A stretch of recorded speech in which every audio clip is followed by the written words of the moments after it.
Bueno, ahora vamos a estar compartiendo el libro de Romanos. En realidad es una epístola dirigida a los romanos, epístola o carta, ¿sí?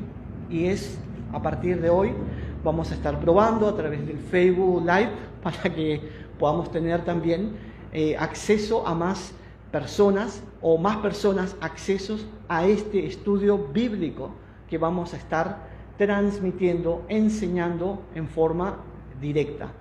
Cuando ustedes quieren hacer alguna pregunta, lo pueden hacer, pueden ir escribiendo en el chat y vamos a estar respondiendo luego de la enseñanza que vamos a estar impartiendo. Así que primero vamos a buscar nuestras Biblias, así que les invito a abrir la epístola a los Romanos en el capítulo 1. Y antes de enseñar el capítulo 1, vamos a hacer un pequeño bosquejo de una como introducción, de modo introductorio, para poder comprender el contexto al que se dirige el libro o la epístola de los Romanos. Justamente libro viene de latín, por eso es que Biblia, libro significa Biblia, y de ahí viene del latín que nosotros encontramos. No es que el libro en sí sea la palabra de Dios, sino las escrituras, los que está escrito, el contenido es la palabra de Dios. Así que compartiendo el libro de Romanos vamos a entender primero, como modo introductorio, en qué año fue escrito esto, quién fue el autor del libro o la epístola a los Romanos, su enfoque histórico.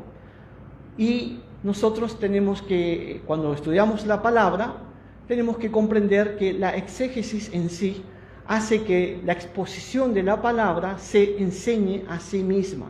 La Biblia se enseña a sí misma. Nunca es una interpretación privada.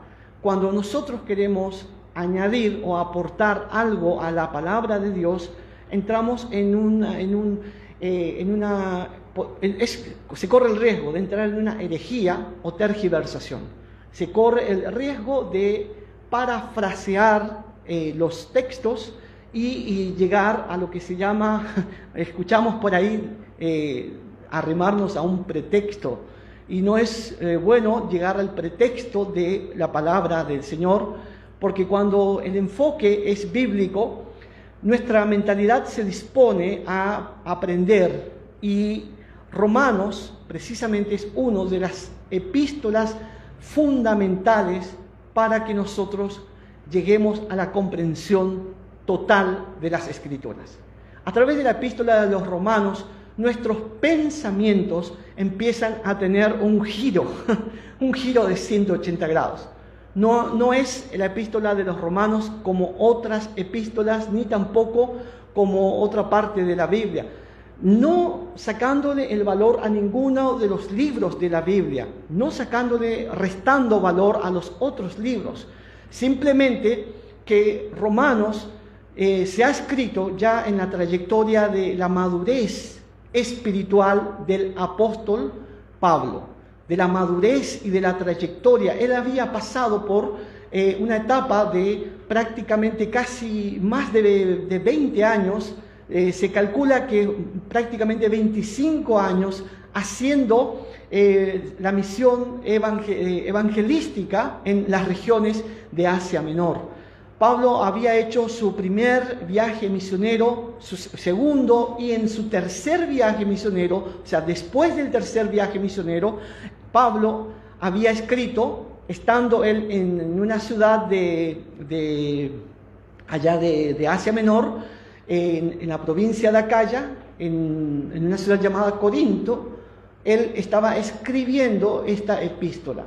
Ya prácticamente no fue escrito directo por las manos de Pablo, sino él dictaba y el hermano Tercio escribía lo que Pablo iba teniendo de inspiración divina del Espíritu Santo, y él iba dándole el dictado y Tercio escribiendo la epístola a los romanos.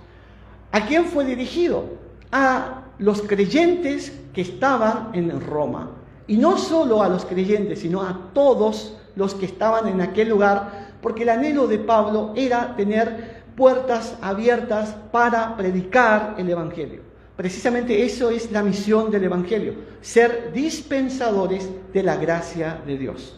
Nosotros estamos ante un tiempo donde tenemos que buscar la manera de llegar al corazón de las personas. Esto lo digo a través de la Santa Escritura, como dice el apóstol Pablo, y que lleguemos al corazón de la gente. No es que la gente, todos los que escuchan van a abrir su corazón. Sin embargo, es necesario que cuando tú estás al frente ahora de escuchar de esta enseñanza, y si dispones tu corazón, la predisposición de tu corazón a aprender te va a edificar como creyente. Y si tú ya tienes conocimiento, va a generar en tu vida, en tu esfera espiritual, un conocimiento aún mayor y cotejamiento. Cotejar el conocimiento que Dios ya te ha dado. Así la epístola de los Romanos se escribió aproximadamente en el año 56 a 57 después de Cristo. Vemos también otro panorama muy importante, que Roma era el imperio mundial de esa época. Acuérdense que los romanos tenían el poderío mundial. El poderío era el gobierno hegemónico del momento. Y llegar a las personas de Roma no era algo tan sencillo, y mucho más evangelizar en aquel lugar, porque Pablo quería extenderse hacia el oeste de Corinto, donde él estaba, hacia el oeste de Jerusalén, de donde los judíos salían prácticamente. Simplemente Pablo quería seguir extendiendo el Evangelio, si fuera posible, llegar hasta España. Decía que era lo más lejano para el Medio Oriente, para la gente que estaba en esas regiones. Así que es muy lindo el trasfondo histórico también de poder comprender esta epístola antes de entrar en profundidad del capítulo 1. Nuestro anhelo es que seguir probando esta tecnología del Facebook. Es la primera vez que nosotros estamos haciendo algo como esto. Así que si algún hermano o alguno que por ahí no se identifica como un cristiano, pero a través de este mensaje, yo creo que por ahí Dios va a estar tocando tu corazón para que puedas recibir enseñanza sana, enseñanza bíblica. Y eso va a llegar a la luz de lo que del contenido, del texto y del contexto que se enseña, no de una forma parafraseada. Vemos nosotros aquí que en el libro de Romanos, la epístola a los Romanos, también fue dirigida, cuando escribió Pablo estaba en Corinto. 2, cuando él, decimos escribió, pero en realidad él no escribió, fue el hermano Tercio, ¿sí? Dictaba. 3, cuando envió la epístola, se envió a través de una diaconisa, de una hermana, la hermana Febe, hasta Roma. 4, la gente que estaba en Roma, los cristianos, los creyentes de Roma, no sabemos específicamente, ningún teólogo en sí, ninguna persona que está al frente de una obra de Dios, sabe cómo se fundó la iglesia en Roma. Sí sabemos que los hermanos que estaban en Roma congregando se cree por el libro de Hechos de los Apóstoles, que cuando en el día de Pentecostés ellos tuvieron un encuentro con Dios, con el Espíritu Santo, en ese día había personas que eran de Roma, y a través de allí, del poder de Dios, del poder restaurador de Dios, del poder evangelizador de Dios, se fundó a partir de esas personas que escuchaban y llevaron el mensaje del Evangelio a Roma. Acuérdense que también en esta época, como les había dicho, Pablo prácticamente más de 20 años, cerca de 25 años, se calcula que es 25 años, cuando se escribió la epístola a los romanos después de su tercer viaje misionero. Y él estaba juntando unas ofrendas que los hermanos no judíos de Macedonia y Acaya estaban juntando para enviárselos a los creyentes de Jerusalén que estaban pasando por una necesidad. Entonces los hermanos habían juntado para que Pablo pudiese llevárselos las ofrendas de los no judíos a los creyentes judíos de Jerusalén. Todo esto está en la palabra de Dios. Así que podemos ir viendo precisamente. Bueno, pero lo más importante aquí es comprender esto, que Pablo siempre tenía el anhelo de estar haciendo la obra de Dios, permitiéndose él mismo a la negación diaria de su propia personalidad, y que el Espíritu Santo sea el que obre en él y la persona de Cristo sea vista por medio de la predicación y del testimonio que él estaba llevando. Así que uno de los puntos que vamos a estar viendo es precisamente esto.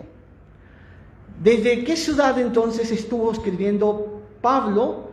Desde la ciudad de Corinto. Podemos corroborar con el libro de Corinto, precisamente podemos ir a Romanos capítulo 16 y el versículo 22. Podemos leer Romanos 16, 22. Dice así: yo, Tercio, que escribí la epístola, os saludo en el Señor. Y en el versículo 22, el 23 dice: os saluda Gayo, hospedador mío, y de toda la iglesia. Os saluda Erasto, tesorero de la ciudad, y el hermano Cuarto. Se dan cuenta que el hermano Gayo era el hospedador de los hermanos que pasaban por Corinto. Todos los hermanos que venían desde Jerusalén o que venían de las ciudades de las regiones de Acaya pasaban por Corinto, y cuando llegaban a Corinto el hermano Gayo era un hospedador de los que traían la palabra del Señor. Él siempre disponía su casa para que hospedara a los que traían el mensaje del Evangelio. Así, desde este lugar se cree que el apóstol Pablo estuvo escribiendo la epístola a los romanos. ¿Cómo la escribió? Ahí en el versículo 22 dice: yo, Tercio, que escribí la epístola, os saludo en el Señor. Vemos entonces que el hermano Tercio fue el escritor, pero que el que recibía el dictado del apóstol Pablo. Lo que el apóstol Pablo iba dictando, él iba escribiendo. Y por eso nosotros recibimos hoy por hoy, tenemos esta epístola. Otra de las cosas que tenemos que saber es que la epístola a los romanos es una epístola central de todas las cartas paulinas. Todas las cartas de Pablo no tiene la mayor cantidad de doctrina para la iglesia como es Romanos. Romanos, tenemos que acordarnos que cuando escribe Pablo a los romanos, va presentando la justicia de Dios, la justicia salvadora de Dios y la urgente proclamación del Evangelio. La justicia salvadora de Dios y la urgente proclamación del Evangelio. Por eso es necesario que prestemos mucha atención a esto. Hemos dicho también que tiene tres etapas: un estado pasado, presente y futuro. Como un estado pasado, vemos que la justicia de Dios es la que justifica al impío. Lo justifica a través de la justicia impartida de Cristo. Cristo, lo que Él se ganó para nosotros, la redención, su sangre que nos limpia, que nos justifica, que nos hace aceptos ante Dios, esa justicia Dios transfiere de Cristo al pecador, de Cristo al impío. Por eso que nuestra salvación es por gracia y no por méritos, no por obras, sino plenamente por gracia. Y esto lo recibimos a través de Jesús. Entonces tenemos el tiempo pasado, como les digo, es a través de la justicia imputada de Cristo hacia nuestras vidas, los que creemos en el Señor. Como tiempo presente tenemos la santificación. La santificación precisamente se centra cuando un creyente ya adquirió la fe en Cristo y entendió que fue salvo por gracia. Entonces, a partir de ahí, se va teniendo una mentalidad distinta a la que tenía antes. Procura tener que ese nuevo nacimiento que tiene el creyente sea verdaderamente eficaz, mostrando a través del testimonio y a través de una regeneración que hace el Espíritu Santo en el creyente.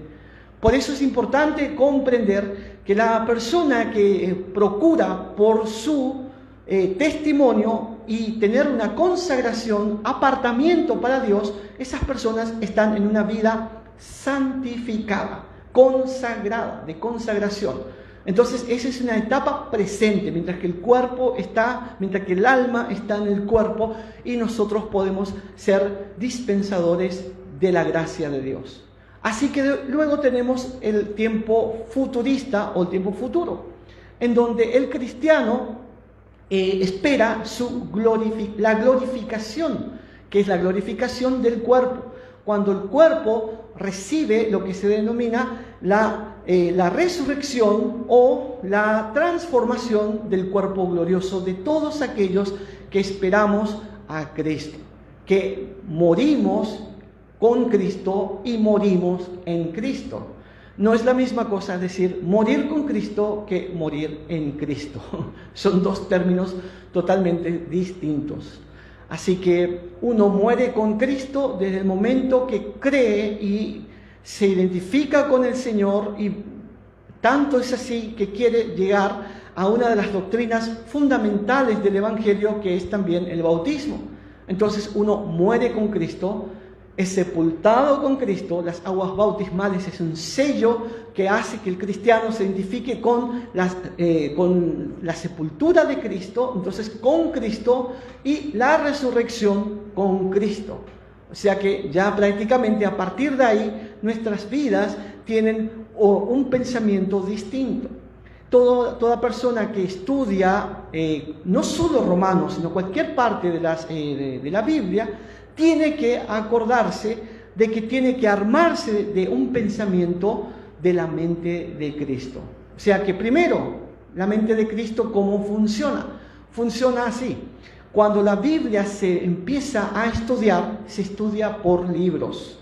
Los libros que estamos estudiando son libros que el Espíritu Santo inspiró a sus siervos, hombres de Dios, que han dedicado, se han apartado para Dios y han dejado escritos a través de profetas y a través de los apóstoles en la época del ministerio de Cristo, ministerio que estaba en su cuerpo terrenal, el cuerpo humano. En esa época, cuando Cristo estableció 12 apóstoles y estableció discípulos. Cristo tenía muchísimos discípulos, pero no todos los discípulos eran apóstoles.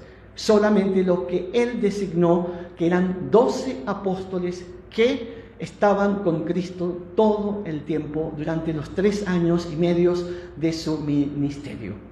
Ahora tenemos que comprender que llegó un momento donde Cristo tuvo que cumplir lo que es el designio de Dios, el designio universal de Dios para todos nosotros, para alcanzar salvación y poder llegar al cielo, poder llegar a tener un lugar en el reino de Dios, en el paraíso, es por medio de Cristo. no por méritos. Muchas veces pensamos que cuanto más buenos somos, cuanto más obras hacemos, más merecemos estar en el cielo. Y nadie entra en el cielo porque es bueno, nadie entra en el cielo porque se estuvo cuidando, porque eso no significa que vamos a estar infundiendo el pecado, ¿sí? Impartiendo pecado, sino que nosotros cuando somos salvos, salva al pecador. Dios salva al pecador. Todas las personas en impiedad, en iniquidad, en una vida que no ha sido todavía restaurada, transformada, y Dios llega a ellos, los invita a venir a Cristo para que, creyendo en Cristo, reciban salvación. Es muy importante esto comprender, porque cuando uno cree que se salva por méritos, entonces está en un lugar equivocado. Se salva por gracia, creyendo en Jesús. Cuando crees en Jesús, recibes la justicia imputada de Cristo, transferida de Cristo a tu vida. Segundo, tu tiempo presente es el tiempo de santificación. Cuando comprendes eso, qué tan grande fue el sacrificio de Cristo en la cruz, qué tan grande fue la redención de nuestras almas, qué tan grande es el poder que emana en la sangre de Jesús para que limpie al pecador, para que limpie nuestras conciencias de obras muertas. Entonces uno dice, yo quiero corresponder a una ciudadanía celestial, a una ciudadanía donde está mi Señor, y empieza a tener una vida de cambio. Porque cuando nosotros exigimos que la gente cambie porque Dios te ama, porque Dios quiere que tú abras tu corazón, no, de esa forma el cristiano no funciona. Va a continuar pecando de una manera vertiginosa. Sin embargo, cuando una persona entiende que es salvo por gracia, porque el Señor vino a salvar al que se había perdido, al que estaba perdido, no vino a salvar a los que estaban sanos, a los que estaban santos, ¿sí? Sino al perdido. Precisamente en Romanos capítulo 4 y el versículo 5 dice lo que estoy diciendo yo ahora, estoy enseñando. Romanos 4:5 dice, y la esperanza, 4:5, dice así, más al que no obra, sino cree en aquel que justifica al impío, su fe le es contada por justicia. Aquel que justifica al impío, imagínense, qué importante es comprender esto. Entonces, más al que no obra, tú no haces nada para merecer. El hecho de estar ya en una impiedad, en una vida de impiedad, hace que tu vida empieza a tener la aceptación de Dios. Cuando tú vives en una vida de desvarío, en una vida perdida, el amor que Dios tiene por toda su creación hace que Él se presente a ti a través de Cristo. Por eso, el que no obra, más dice, sino que cree en aquel que justifica al impío. Cree en aquel que justifica al impío. Es necesario entonces entender que si nosotros creemos en aquel que justifica al impío, su fe le es contada por justicia. Ahora vemos que la fe del pecador le es contada por justicia. Vamos a mirar entonces acá en Romanos, capítulo 1, versículo 1.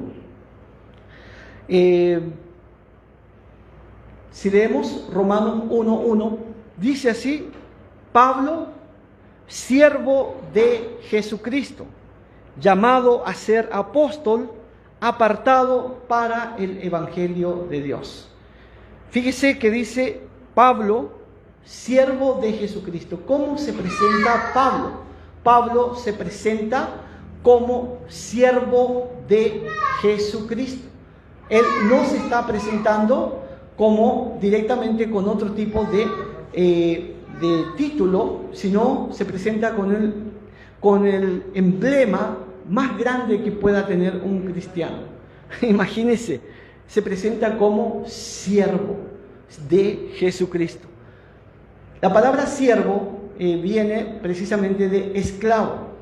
Pablo se presenta como esclavo de Cristo. Y en 1 Corintios 7:22, si leemos, 1 Corintios capítulo 7 y el versículo 22 dice lo siguiente. Está escrito así: porque el que en el Señor fue llamado siendo esclavo, liberto es del Señor. Asimismo, el que fue llamado siendo libre, esclavo es de Cristo. El que fue llamado siendo libre, esclavo es de Cristo. Y esto es algo que precisamente muchas veces hace que nuestros pensamientos sean, en este tiempo, se enseña de una manera inadecuada. No podemos nosotros aspirar a estar sirviendo a Dios sin ser esclavos, sin ser siervos. Somos servidores del Evangelio. Somos esclavos del Evangelio. Y usted va a decir, pero qué feo es que te autopercibas así. Mucha gente puede decir, ustedes se autoperciben mal. Tú tienes que autopercibirte como un hijo de Dios, y somos hijos de Dios, como un príncipe del reino. Tú tienes que autopercibirte como reyes y sacerdotes. Está todo bien, pero Pablo nos enseña que él, en su primera presentación, se presentaba como un siervo de Jesucristo.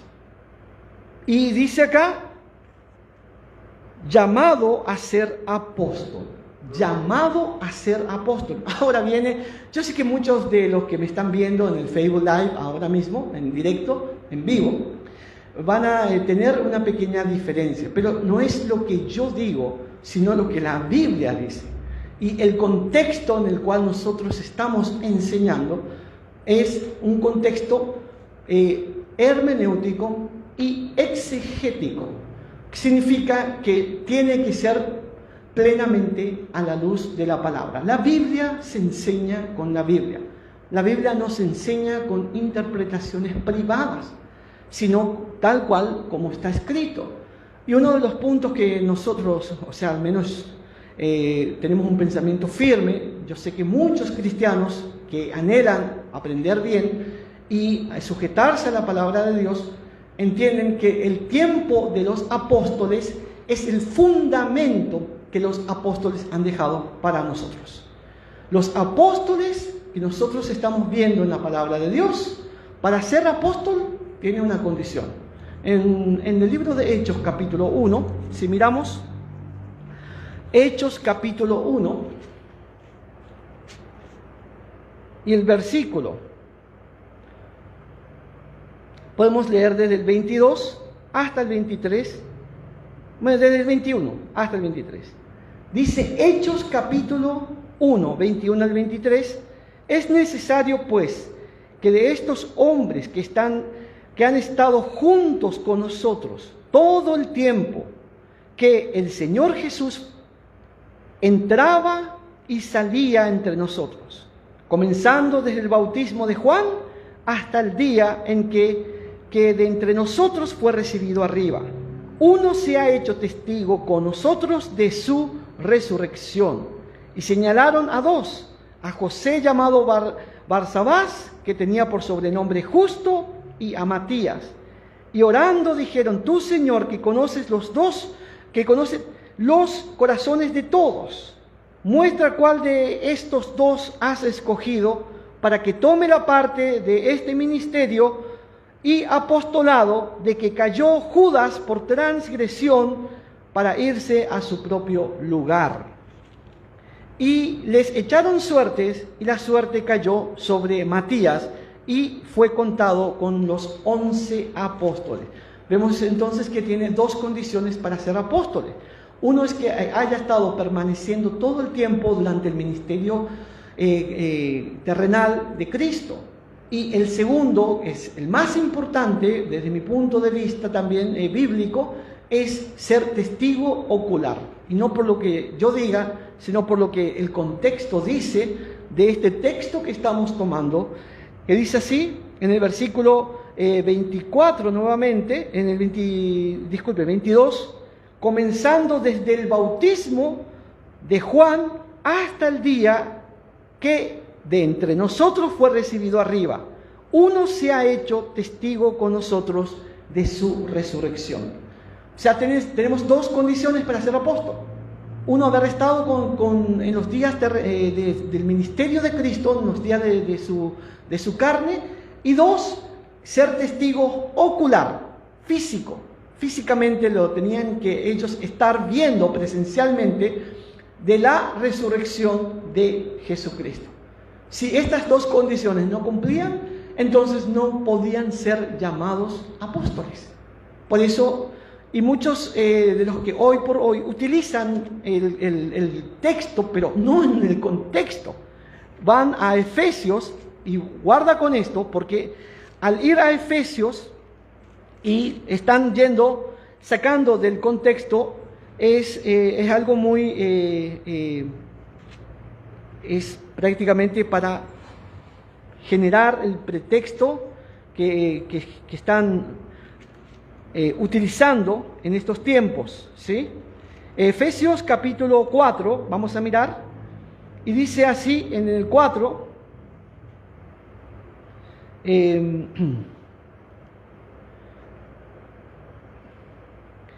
versículo 11, y él mismo constituyó a unos apóstoles, a otros profetas, a otros evangelistas, a otros pastores y maestros. ¿Quién constituyó? Fue Cristo. Por eso es importante que comprender esto. ¿Qué condiciones tenían que tener? De haber estado con Cristo en su ministerio en los días de su carne y haber sido testigos ocular de su resurrección. Y cuando dice que él mismo constituyó apóstoles, se está refiriendo a el fundamento que la palabra de Dios fue dada a través de ellos, de los apóstoles, y que han dejado escritos para nuestra edificación y nuestra salvación, todo lo que está escrito en la Biblia. Una de las cosas que tenemos que entender, antiguamente no tenía, la Biblia no tenía los pasajes bíblicos, los capítulos no tenían número, tampoco tenían versículos. Así que eso se agregó 500 años después de que estaban los libros. 500 años a través de la Iglesia Católica. Pusieron números a los capítulos y pusieron números a los versículos. Y 700 años después, otra vez hubo una revisión. Es importante que estas cosas comprendamos, porque muchas veces pensamos que versículo por versículo, y siempre se justifican con Isaías 28:13, precisamente de que es línea por línea, renglón por renglón, y hacen de eso, porque una persona puede utilizar muchos versículos y crear una herejía. ¿Para qué? Para sustentar el desvarío, para sustentar los propósitos carnales, terrenales que hoy por hoy están haciendo. Por ejemplo, hoy por hoy no hay más apóstoles, así de simple. No tenemos apóstoles en vigencia, ¿sí? La palabra apóstol significa apóstolos, del griego apóstolos, y son enviados, mensajeros, ¿sí? Todos nosotros tenemos esa función ministerial de llevar el evangelio. Una vez que tú vas teniendo madurez espiritual, tú empiezas a transmitir, a llevar la comisión del evangelio de Cristo. Y muchos se autoperciben como apóstol, ¿sí? Y se autonombran apóstol, pero eso no es lo que enseña la Escritura. ¿Por qué? Porque ni aun Pablo, que escribió esto, él se consideraba apóstol como los otros. Por eso él siempre aclaraba, apóstol por Jesucristo, apóstol, el menor de los apóstoles, como un abortivo. Está en 1 Corintios 15, versículo 8, vamos a mirar. 1 Corintios 15, verso 8, dice así, la Escritura: Generalmente les suelo pedir a los hermanos que lean, pero no sé si se va a escuchar a través del Facebook, así que voy a estar leyendo yo, ¿sí? Por eso, porque están otros hermanos viendo, o si no lo van a verlo después. Así que en el 15:8 dice así, Primera de Corintios, capítulo 15, versículo 8. Porque yo soy el más pequeño de los apóstoles, que no soy digno de ser llamado apóstol, porque perseguí a la iglesia de Dios. Él se considera como el más pequeño, y si usted sigue leyendo, dice, pero por la gracia de Dios soy lo que soy, y su gracia no ha sido en vano para conmigo. Antes he trabajado más que todos ellos, pero no yo, sino la gracia de Dios conmigo. Amén. Y en el versículo 8, ese de leí el 9, el 8 dice, y al último de todos, como a un abortivo, me apareció a mí. Por eso es que él era un apóstol, porque Jesús se le apareció, el Cristo resucitado se le apareció a Pablo, cuando él todavía era Saulo, ¿sí? Entonces, en Hechos capítulo 9, versículo 4, ¿se acuerdan cuando cuando Saulo tuvo un encuentro con Cristo, le dice en el Hechos 9:4, y cayendo en tierra oyó una voz que le decía, Saulo, Saulo, ¿por qué me persigues? Él dijo, ¿quién eres, Señor? Y le dijo, yo soy Jesús, a quien tú persigues. Dura cosa te es dar coces contra el aguijón. Imagínense, este fue el encuentro de Saulo con Cristo resucitado camino a Damasco. ¿Y qué iba a hacer Saulo? Él era fariseo. Fariseo significa apartado para la ley. Apartado para la ley de Dios. Él era celoso de la ley mosaica. ¿Sí? No se olviden de eso. Él era celoso de la Torá. Guardaba la palabra al pie de la letra. Era formado a los pies de Gamaliel, de un instituto bíblico de aquella época, escuelas rabínicas de las mejores. Tenía una formación académica y una formación judía tremendo. Era de la tribu de Benjamín, ¿sí? Y cuando tuvo un encuentro, porque él se iba a Damasco para traer presos, para entrar y arrestar a todo aquel que nombre el nombre de Cristo. Imagínense, para eso se iba. Entonces se iba con el anhelo, ya voy a encontrar a un cristiano y lo voy a meter a la jaula y los voy a traer a Jerusalén y los vamos a encarcelar y a arrestarlo y así sucesivamente. Los cristianos tenían temor de encontrarse con Saulo. Se escondían para no encontrarles, porque él los iba a llevar preso por el fariseísmo con el cual él se entregaba, él era apartado para la ley. Pero cuando Cristo se encontró con él, cuando Cristo se le salió a su encuentro, él tuvo un apartamiento, ya no para la ley, sino un apartamiento para el Evangelio de Dios. Así Pablo empezó a predicar el Evangelio y transferir los conocimientos, los dones del Espíritu Santo que Dios le daba a Pablo para la iglesia. Así escribió epístolas tras epístolas, 13 cartas paulinas que nos han dejado para que nosotros tengamos edificación, doctrina, fundamentos, el panorama bíblico a través del conocimiento de las Escrituras. La Biblia se estudia en su debido contexto, no se estudia en forma aislada. Cuando leemos en forma aislada, yo para entender el capítulo 1 de Romanos tengo que leer todo el capítulo 1, ¿sí? Y en base, no solamente el capítulo 1 es pedir quizás poco, es leer todo el libro de Romanos, sin el capítulo y sin los versículos. Lea todo así de seguido y se va a dar cuenta del contexto. Es como cuando usted también escribe un mensaje en tu WhatsApp y le envías a otro, o escribes una carta y le envías a otro. Antiguamente se escribía cartas, ¿no? Y por en el WhatsApp o en el Messenger o lo que sea. Escribes y otra persona usa solamente cortar y pegar, usa solamente las partes que le convienen. Así no funcionan las cosas de Dios. Eso significa usar una parte para un pretexto. No, yo tengo que, si quiero comprender la Biblia, tengo que tomar un libro y leer todo ese libro, sí, y voy a recibir la edificación. Voy a recibir el trasfondo histórico, doctrinal y el panorama. Es importante que estas cosas podamos recibirlo.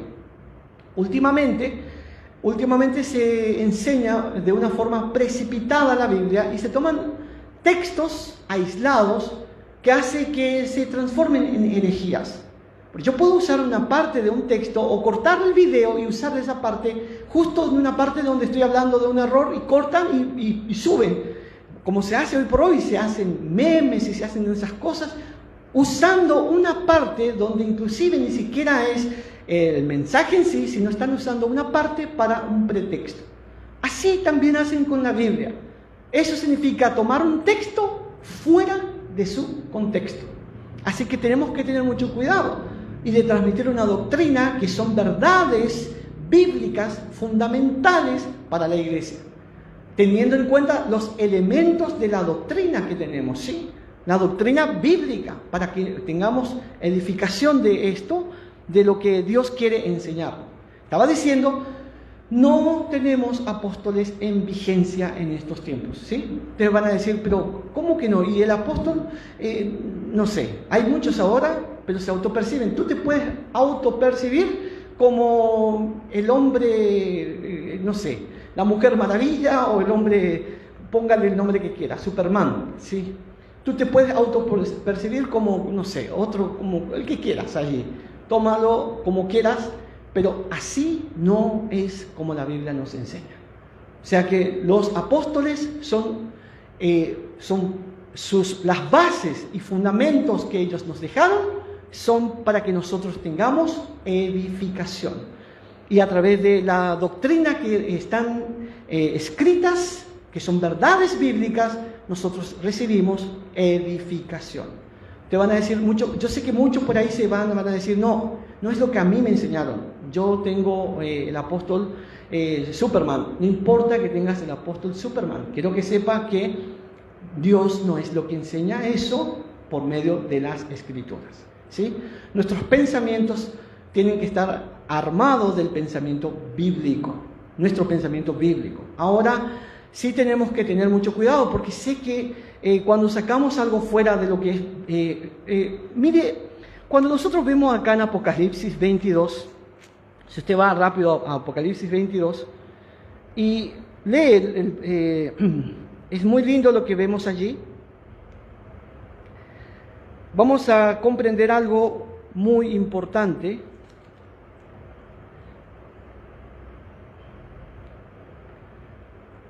Acá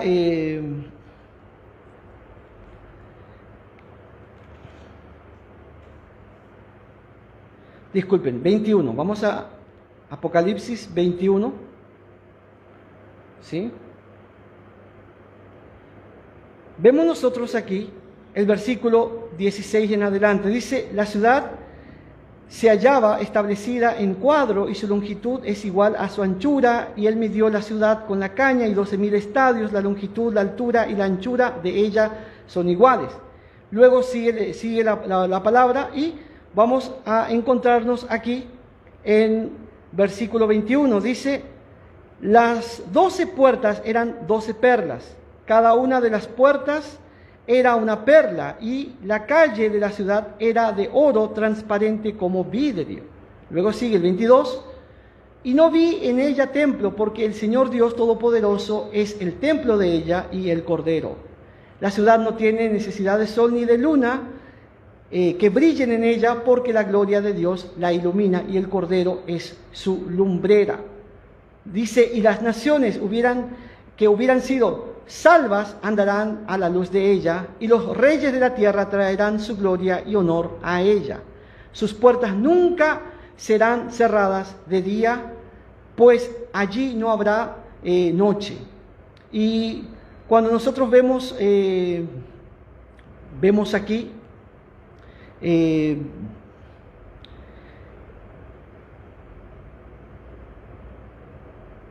el Cordero. Acá nosotros tenemos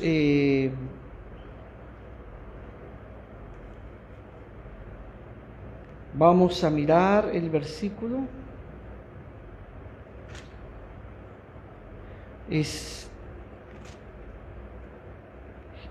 Aquí vamos a mirar. Acá, versículo 12, 21-12. Lean conmigo. Dice: tenía un muro grande y alto con 12 puertas, y en las 12 puertas 12 ángeles y nombres inscritos, que son de las 12 tribus de los hijos de Israel. Al oriente 3 puertas, al norte 3 puertas, al sur 3 puertas, al occidente 3 puertas, y el muro de la ciudad tenía 12 cimientos, y sobre ella los 12 nombres de los 12 apóstoles del Cordero. Ahí está, 12 apóstoles. No encuentra 13, no hay 14, son 12.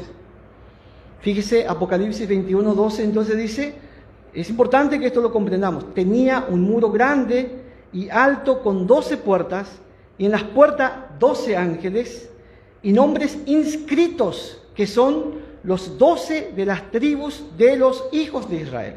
El 13 dice: al oriente 3 puertas, al norte 3 puertas, al sur 3 puertas, al occidente 3 puertas. El 14 dice: y el muro de la ciudad tenía 12 cimientos. El muro, 12 cimientos. Sobre ellos los 12 nombres de los 12 apóstoles del Cordero. No dice que tenía 13, por eso Pablo se considera como el abortivo, el más pequeño de los apóstoles y verdadero apóstol que fue constituido por Jesucristo. Así que tenemos que tener mucho cuidado, ¿sí? No puede haber 13 ni 14, sino 12, es lo que está escrito acá, ¿sí? O sea que tenemos los 12 que Cristo comisionó, que Él designó, y de estos 12 tenemos que entender que incluso el nombre de Pablo, él tuvo prácticamente, fue uno de los mayores escritores, prácticamente más del 45% del Nuevo Testamento corresponden a las epístolas del apóstol Pablo. Sin embargo, él no anhelaba que su nombre esté dentro de esa inscripción allá arriba, ¿sí? Él anhelaba que el nombre de Cristo sea glorificado, porque ese es el anhelo de todo siervo, todo varón, toda mujer de Dios, ¿sí? Que el nombre de Cristo sea glorificado. Así que cuidemos mucho las enseñanzas que estamos recibiendo, ¿sí? Si te autopercibes, no importa, ¿sí? Yo creo que no vas a ser salvo o no salvo porque tú pienses o te autopercibas como apóstol. Tú puedes autopercibirte como Superman o la Mujer Maravilla. Sin embargo, eso no te quita la gracia de que seas salvo.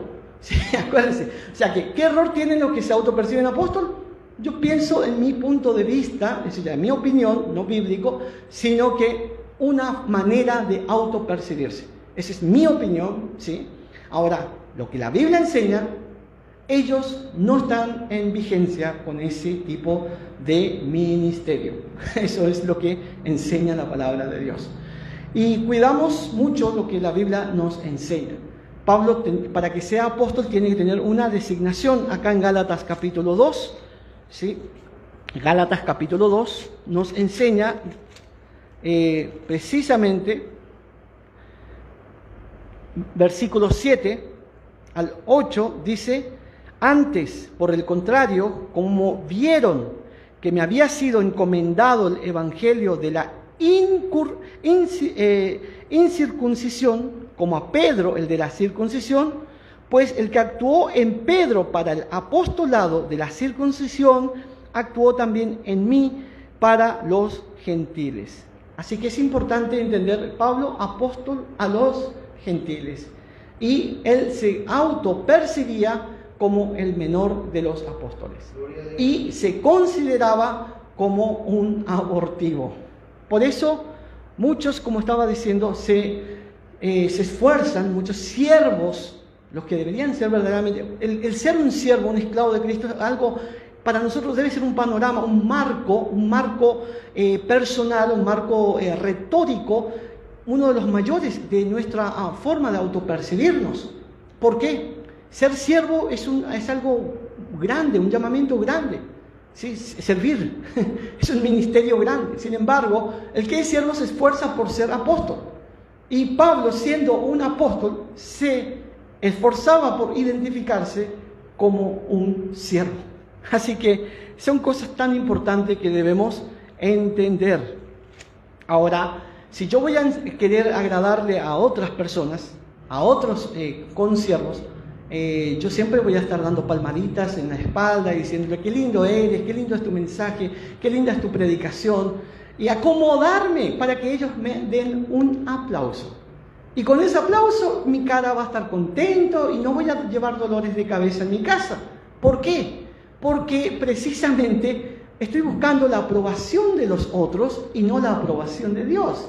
Así que debemos tener mucho cuidado, el enfoque con el que nosotros enseñamos la palabra de Dios. Así que ahora podemos ir al versículo 1, ¿sí? Capítulo 1, versículo 1. Y esto es muy importante. Yo creo que el Señor permitió que nosotros tengamos por capítulo, por versículo, porque creo que a partir de los años 500 después de Cristo, iba a ser necesario que nosotros tengamos de esta manera para tener una forma ordenada de nuestros pensamientos. Mirando aquí el tipo de la mente de Pablo y la mente de los que inicialmente él quería llegar a plasmar en las Escrituras, dice así: Pablo, siervo de Jesucristo, llamado a ser apóstol, apartado para el Evangelio de Dios. Dijimos apartado. La palabra fariseo significa apartado para la ley, ¿sí? Y sin embargo, acá él él nombraba ser apartado ya para el Evangelio de Dios. Nosotros, mirando también aquí, en estos tiempos, hay un diccionario bíblico muy, muy importante, donde generalmente solemos usar mucho los que estudiamos la Biblia, ¿sí? En el libro de Strong, como les vuelvo a decir, también el exégeta Matthew Henry habla de que Pablo era un fariseo, significa separado, apartado.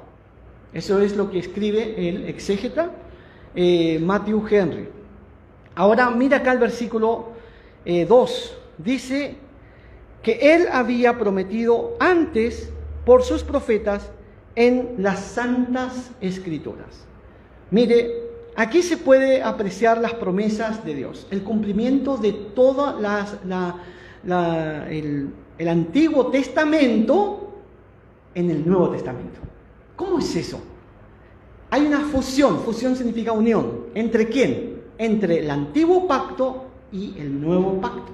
Eso es importante que nosotros comprendamos. Por eso en el versículo 2 dice que él había prometido antes por sus profetas en las Santas Escrituras. Si miramos 2 de Corintios 1:20, 2 de Corintios 1:20 dice así: porque todas las promesas de Dios son en el sí y en el amén, por medio de nosotros, para la gloria de Dios. Es importante entonces que nosotros entendamos esto. Segunda de Corintios, capítulo 1, Segunda de Corintios, capítulo 1, y el versículo 20, entonces dice, porque todas las promesas de Dios son en el sí. ¿Y qué habla acá el versículo 1 de Romanos? O sea, el versículo 2 de Romanos dice que él había prometido antes por sus profetas en las Santas Escrituras. La promesa cumplida del Antiguo Testamento en el Nuevo Testamento, ¿sí? Y eso corrobora acá, porque todas las promesas de Dios en él, ¿en quién? En Cristo, es sí. Sí, así que se ha cumplido. Hay la plenitud del cumplimiento. Vemos nosotros también en Mateo 15, versículo 24. Mateo 15, 24. Si podemos leer. 15:24. Él respondiendo dijo, Mateo 15, versículo 24, dice, él respondiendo dijo, no soy enviado sino a las ovejas perdidas de la casa de Israel. O sea que toda la escritura es para el pueblo de Israel, ¿sí? Tanto el antiguo y el nuevo. ¿Y nosotros dónde entramos? Como un pueblo ex gentil, entramos allí por gracia. Entramos por adopción. Nosotros somos hijos de Dios por gracia y por adopción por medio de Jesucristo. El versículo 3, vamos a Romanos capítulo 1 y el versículo 3, dice, acerca de su Hijo, nuestro Señor Jesucristo, que era del linaje de David según la carne.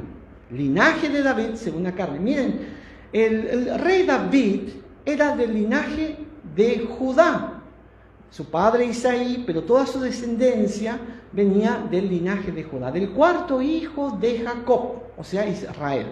De ahí viene la promesa.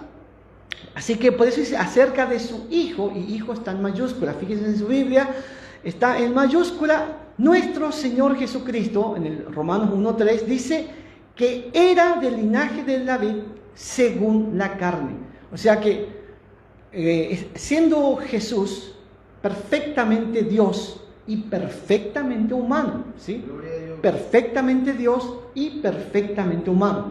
Esto es lo que se conoce como la doctrina hipostática. La doctrina hipostática habla de que nosotros tenemos que Cristo es Dios y nunca ha perdido su deidad estando en los días de su cuerpo. Que se haya despojado de la manera de operación, siendo deidad, siendo Dios, no significa que, ¿por qué dice la palabra se despojó? Porque se despoja en el sentido de que Él, si Él no quería morir, no hubiera muerto nunca. Él, estudiando Cristología, Él murió perfectamente en la cruz, pagando nuestras deudas. Gloria a Dios. Dice que Él fue hecho pecado por nosotros. No dice que nunca pecó. Nunca Cristo pecó por nosotros. Pero sí dice que fue hecho pecado. ¿Por qué? Las injusticias nuestras, nuestros errores, nuestros pecados fueron imputados sobre Jesús. Imagínense. Y la justicia de Cristo, lo que Él hizo, ese sacrificio de ir a la cruz por nosotros, prefiriendo la muerte, prefiriendo que sea escupido, que sea azotado, que sea maltratado por nosotros, Él esa justicia lo hizo por nosotros, por un pueblo pecador, por un pueblo que no merecía esa salvación. Por cada uno de nosotros. Entonces nosotros recibimos salvación por justicia imputada. Cristo Jesús, nuestro Señor, nos transfirió su justicia a nosotros. Y Él que recibió la injusticia nuestra, las maldiciones nuestras, todas las cosas malas, los errores, los pecados que habríamos cometido, la deuda que teníamos, fue caído sobre Jesús. Dios puso nuestras injusticias universal sobre Cristo. Y Él fue y pagó en la cruz por nosotros. Se hizo propicio a nosotros, propiciación para nuestras vidas, a través de su sangre. No había otra forma, era la única manera para que nosotros tengamos acceso al trono de la gracia, en el oportuno socorro. Así que esa es la manera, la muerte vicaria. Vicaria significa que otro toma tu lugar. No, vos estás condenado, necesitas la muerte. Pero dice otro, no, yo voy a tomar tu lugar. Eso hizo Jesús. Yo tomo el lugar del pueblo pecador, de un pueblo en ignorancia, de un pueblo que se perdió por ellos. Y lo hizo a través de su muerte vicaria. Así que es importante esto. A través de David, del linaje de David, es según la carne, pero a través del Espíritu Santo entró Cristo en este planeta, en esta tierra. Dice acá, en el versículo 4, mire el versículo 4, Romanos 1:4. Pero cuando vino el cumplimiento del tiempo, Dios envió a su Hijo, nacido de mujer y nacido bajo la ley. Así dice acá. Disculpen, en el 1:4 quise decir que Él fue declarado Hijo de Dios con poder, según el Espíritu de Santidad, por la resurrección de entre los muertos. Que fue declarado Hijo de Dios con poder, según el Espíritu de Santidad, por la resurrección de entre los muertos. El Espíritu de Santidad es el Espíritu Santo, es el Espíritu eterno. Si miramos en Hebreos 9:14, Hebreos 9, versículo 14, dice: cuánto más la sangre de Cristo, el cual mediante el Espíritu eterno se ofreció a sí mismo, sin manchas a Dios, limpiará vuestras conciencias de obras muertas para que sirváis al Dios vivo. Aleluya. Habla de Espíritu eterno, es el mismo el Espíritu de santidad, ¿sí? Entonces, en cumplimiento del decreto mesiánico, del Mesías que iba a venir. En el Salmo 2:7 habla de ese cumplimiento. Se cumplió lo que estaba prometido en el Salmos capítulo 2 y el versículo 7. Dice así: yo publicaré el decreto. Jehová me ha dicho, mi hijo eres tú, yo te engendré hoy. Eso dice en el Salmo 2, versículo 7. Mi hijo eres tú, y hijo está en mayúscula. Así que es importante comprender esto. Cuando estudiamos nosotros la Biblia en su correcto contexto, muchas cosas se nos aclaran y podemos recibir una enseñanza edificante, y eso trae paz. Vamos a ir a Romanos capítulo 1 y el versículo 5. Romanos capítulo 1 y el versículo 5. Gloria a Dios. Dice así las Escrituras: y por quien recibimos la gracia y el apostolado para la obediencia a la fe en todas las naciones, por amor de su nombre. Por amor. Fíjense que por quien recibimos la gracia y el apostolado, ¿sí?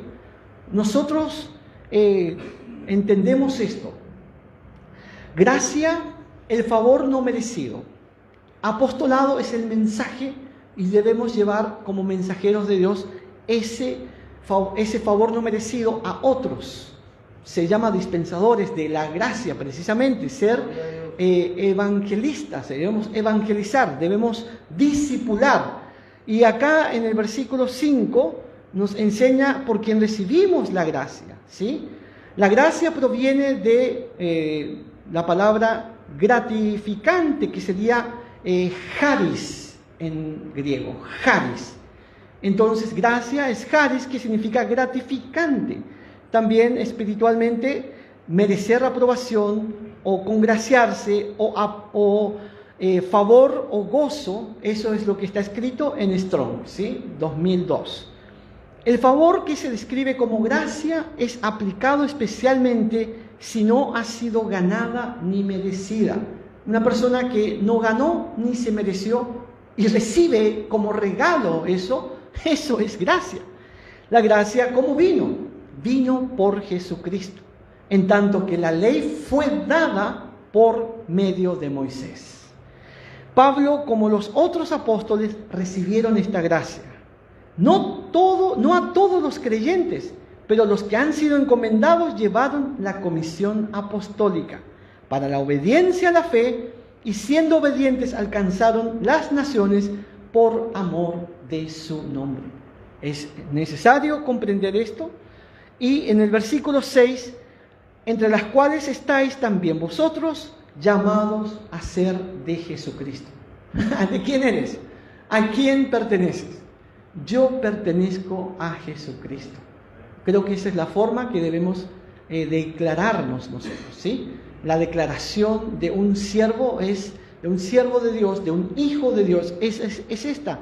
Dice en el versículo 6, de las cuales estáis también vosotros, llamados a ser de Jesucristo. Toda persona que ha sido llamada por Dios manifiesta una acción de obediencia a la fe. El ser llamado implica conocer el mensaje del reino de Dios, llamados a ser de Jesucristo, que conlleva poner en obra una acción de compromiso por amor de su nombre, ¿sí? Versículo 7 dice: y a todos los que estáis en Roma, amados de Dios, llamados a ser santos, gracia y paz a vosotros, de Dios nuestro Padre y del Señor Jesucristo. Entonces acá se dirigía a los que estaban en Roma, diciendo precisamente: a todos los que estáis en Roma, amados de Dios, ¿sí? Acuérdense que Dios nos ama, Dios ama a todos los que están en tinieblas, los ama para que vengan a la luz. No es que Dios quiere que tú quedes en tinieblas. Por eso dice: porque de tal manera amó Dios al mundo, ¿sí? No a la iniquidad del mundo, sino a los que están viviendo perdidamente en esa tiniebla. Entonces es importante que comprendamos, aquí Pablo dirige la epístola a los romanos, no solo en sentido literal y geográfico, sino señalando a toda persona que habita en Roma, ¿sí? A toda persona que habita en Roma. Los destinatarios son los creyentes que estaban en ese momento en Roma, y a todos los que habíamos oído después de ellos. O sea, los amados de Dios, llamados ¿a qué? A ser santos. Dios te llama a que te apartes de este mundo para Dios. Somos llamados a ser santos. Por eso, Primera de Pedro 2, 9 al 12, vamos a leer. Primera de Pedro, capítulo 2, versículo 9 al 12.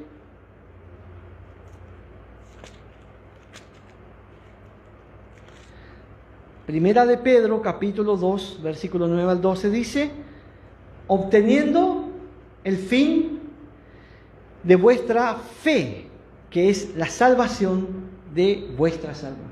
¿Cuál es el fin de nuestra fe entonces? La salvación de nuestras almas. ¿A dónde llega el fin de tu fe? Cuando tu alma ha sido salvada. ¿Cómo sabemos que somos salvos? Cuando tú empiezas a creer en Cristo. Crees en Cristo resucitado.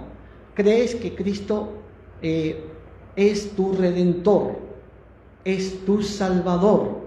Crees que Cristo vino de Dios y es Dios, que es el Hijo de Dios, que aboga por nosotros, y que Dios puso a Cristo para que nosotros tengamos acceso a su presencia por medio de Dios.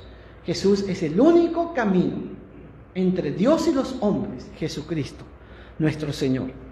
Dice acá el versículo 1 Pedro 1, 10, los profetas que profetizaron de la gracia destinada a vosotros, inquirieron diligentemente, indagaron acerca de esta salvación, escudriñando qué persona y qué tiempo indicaba el Espíritu de Cristo que estaba en ellos, el cual anunciaba de antemano los sufrimientos de Cristo. A estos se los reveló que no para sí mismo, sino para nosotros, administraban las cosas que ahora os son anunciadas, por los que os han predicado el Evangelio por el Espíritu Santo enviado del cielo, cosas en las cuales anhela mirar los ángeles. ¡Qué precioso! El Espíritu de Cristo que estaba en ellos. El Espíritu de Cristo está en nosotros por medio del Espíritu Santo. Eso es algo que nosotros vamos, a medida que vamos adquiriendo el conocimiento, porque escudriñamos las Escrituras y no lo leemos superficialmente, no lo miramos como un pasaje aislado, sino como algo en el cual nos comprometemos a que el Espíritu Santo sea el que nos enseñe, y nosotros como instrumento o enseñadores de Dios hace que enseñadores del Evangelio podamos recibir la edificación como hijos de Dios o hijas de Dios. En el 8 dice Romanos 1:8, primeramente doy gracias a mi Dios mediante Jesucristo con respecto a todos vosotros, de que vuestra fe se divulga por todo el mundo. ¿Y hasta dónde era el mundo en aquel entonces? En aquel entonces el mundo era hasta España, hasta los países europeos, ¿sí? No había, no se descubría todavía el continente americano. No había Norteamérica, Centroamérica, Suramérica, solamente hasta Europa. Y el anhelo de Pablo y de los apóstoles, de los que estaban con ellos, era que el Evangelio llegue hasta todos ellos. No implica que no va a llegar hasta nosotros, guarda, porque la Biblia dice en Hechos 1:8, habla de que el Evangelio es para todo, incluso los continentes que todavía no se iban a descubrir, o sea, que todavía no eran descubiertos, mejor dicho. En Hechos capítulo 1, versículo 8, nos dice lo siguiente. Hechos 1:8. Pero recibiréis poder cuando haya venido sobre vosotros el Espíritu Santo, y me seréis testigos en Jerusalén, en toda Judea, en Samaria y hasta lo último de la tierra. Gloria a Dios. O sea que no solamente era Europa, hasta España, sino hasta lo último de la tierra. O sea que hoy por hoy hasta nosotros. Y no importa en qué país estés en este momento, quiero que sepas que es hasta donde tú estás, y vas a seguir llegando a muchas personas más, y hasta que el Evangelio llegue al conocimiento de toda persona. Y en los designios de Dios, entonces venga el momento en que la iglesia tenga su encuentro con Cristo. Así que eso es lo que esperamos nosotros, tener un encuentro con Cristo, así sea a través de la resurrección de los muertos o del arrebatamiento de la iglesia. Es algo que nosotros esperamos con anhelo, ¿sí?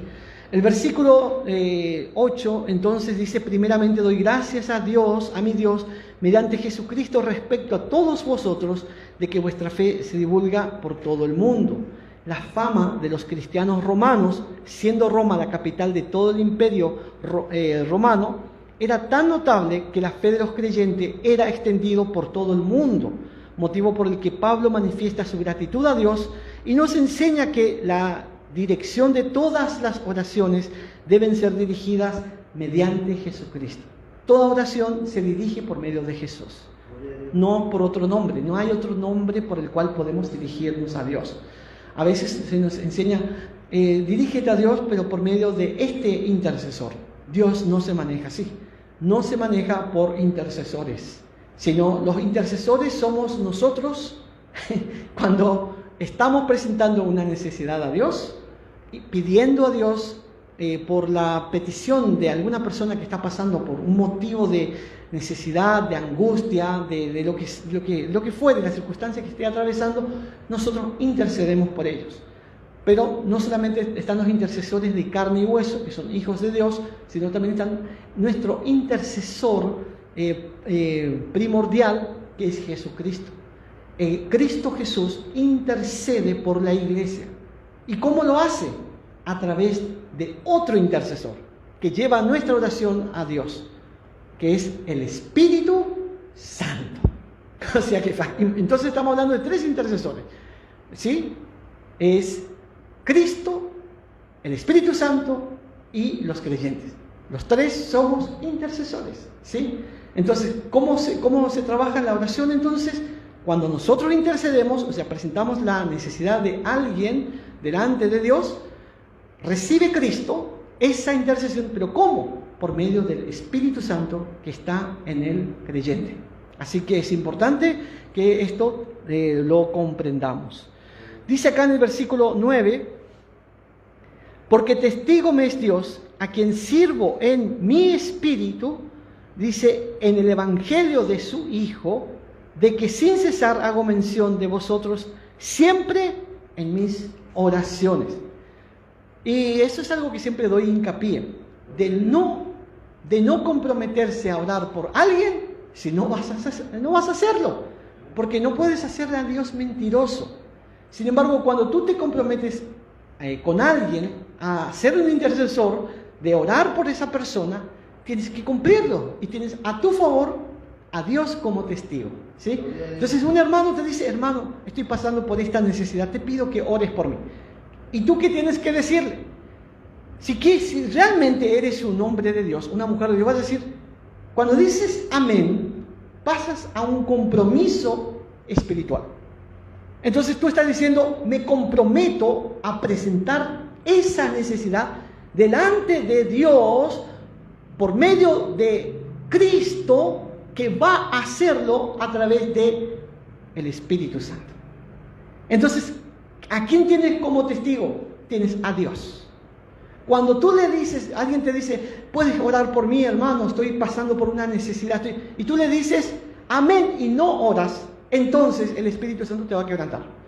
Te va a poner en el corazón. Creo que te habrá pasado, más de una vez te habrá dicho, amén, en el apuro, pero después te olvidaste.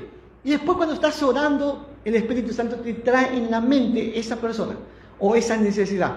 Entonces ahí es un quebranto. No es por eso que ya estás condenado y estás haciendo algo muy, muy horrendo. Pero tenemos que cuidar de que Dios escucha nuestro compromiso. ¿Te comprometes a orar por alguien? Ora, ¿sí? Ora. Muchas veces, por eso con mi esposa, cuando estamos ahí, cuando alguien nos pide oración, automáticamente dejamos lo que tenemos que dejar y oramos ahí. Porque si no, nos olvidamos, ¿entienden? Entonces tenemos que orar por las necesidades. Y cuando anotamos la petición de oración, es una forma de recordarnos más. Entonces nos comprometemos con un mayor compromiso. Hay quienes tienen su apunte, tienen un cuaderno y anota. Es necesario que anotemos, apuntemos, y si tienes buena memoria no hay problema. Pero de comprometerte en vano, no lo hagas. No lo hagas, ¿sí? Entonces, me pasó a mí muchas veces en el grupo de WhatsApp, veo que hay una petición y yo no tengo el anhelo de participar en esa oración. ¿Sí? ¿Por qué? Porque no estoy de acuerdo, porque no. Entonces, no pongo amén, ni digo voy a orar. ¿Por qué? Porque no estoy de acuerdo. ¿Entienden, mis hermanos? Tenemos que comprender que algunas veces no nos vamos a comprometer a orar en ciertas áreas, ¿sí? Es importante eso. Así que debemos cuidar mucho nuestro compromiso delante de Dios. Vamos a ir al versículo 10. Versículo 10 dice, rogando que de alguna manera tenga al fin, por la voluntad de Dios, un próspero viaje para ir a vosotros, ¿sí? Porque deseo veros para comunicaros algún don espiritual a fin de que seáis confirmados. El apóstol Pablo expresaba un tierno afecto en su rogativa a Dios, su deseo de visitar a Roma. Él quería visitar a Roma. Cuando escribió la epístola, él no había ido todavía a Roma, pero tenía ese anhelo de estar allá, ¿sí? En el 11, entonces, porque deseo veros, tenía el anhelo de verles a los creyentes de Roma, imagínense.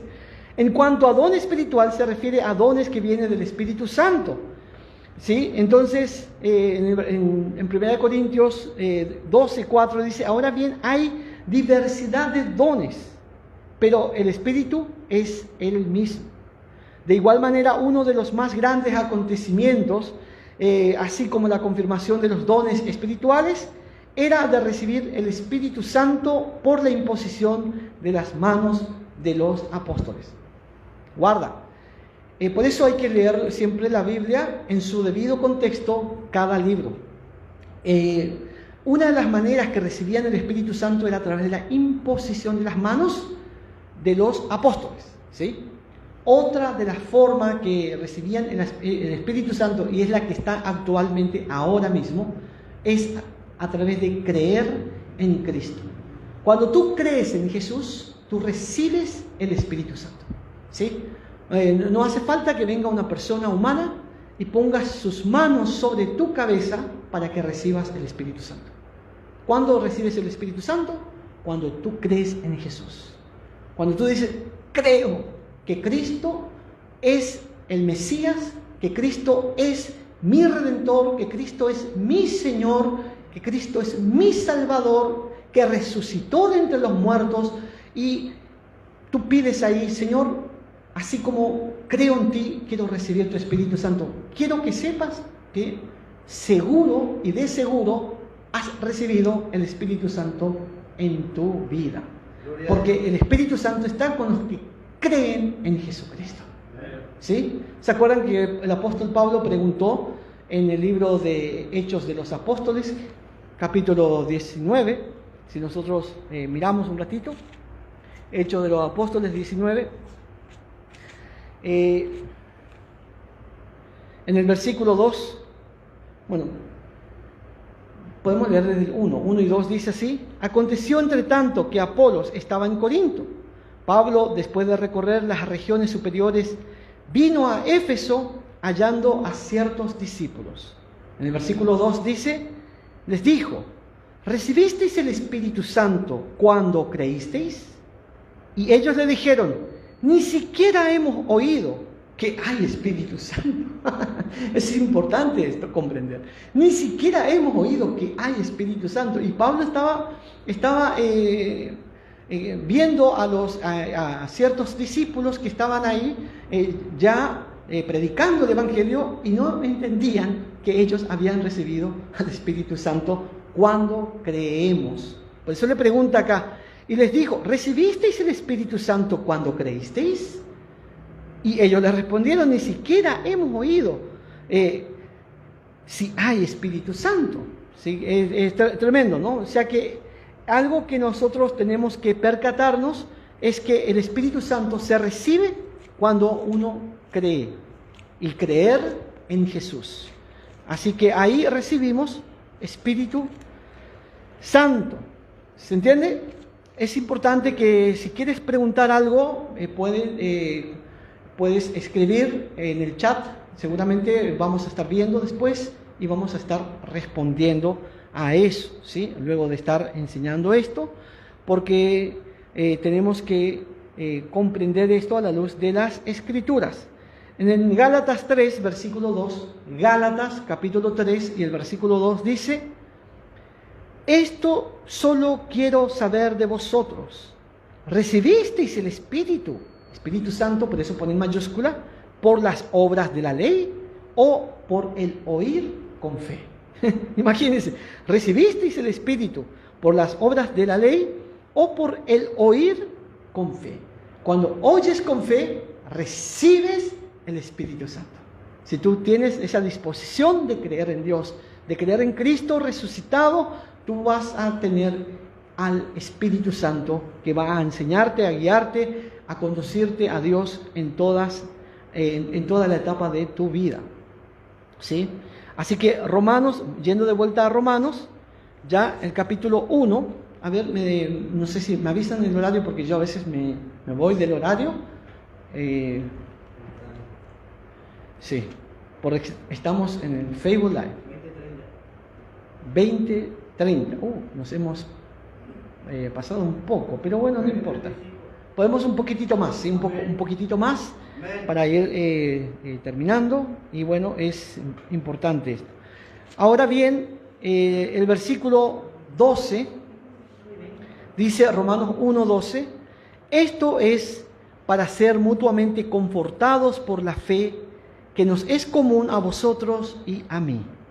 Pero no quiero, hermanos, que ignoréis que muchas veces me he propuesto ir a vosotros, pero hasta ahora he sido estorbado, para tener también entre vosotros algún fruto como entre los demás gentiles. A griegos y a no griegos, a sabios y a no sabios soy deudor.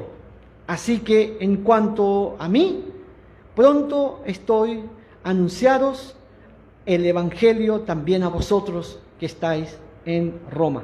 Y esta es la manera en que Pablo se expresa en estos últimos versículos, donde él se identificaba, se autopercibía como deudor a los hermanos, a griegos y no griegos, a sabios y a no sabios.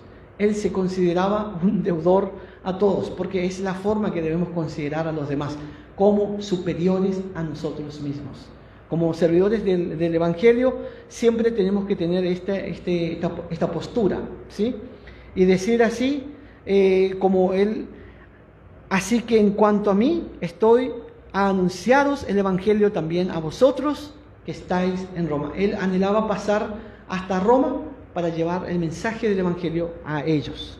Pablo anhelaba ser confortado por los creyentes romanos en la común fe y adquirir algún fruto como aquellos verdaderos hijos del Evangelio, tales como Tito, Timoteo, Peneto.